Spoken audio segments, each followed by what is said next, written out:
You've just tried SwimAR for the first time. What's your reaction? I think it's a fantastic piece of kit. I think it's probably going to be the go-to device for swimmers both at the performance and leisure level. It was amazing. It's really clear, so clear.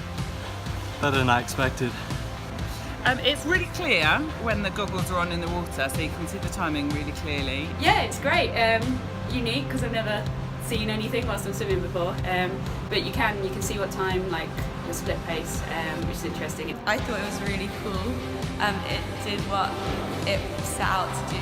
I really liked the clock timer. It's clear as well. I thought it was going to be hard to see, but when you're looking at it, you can see the green shows through. And it was really easy to see and really surprisingly really clear as well.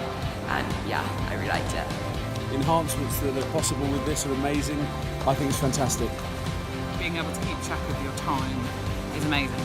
Great. Really good.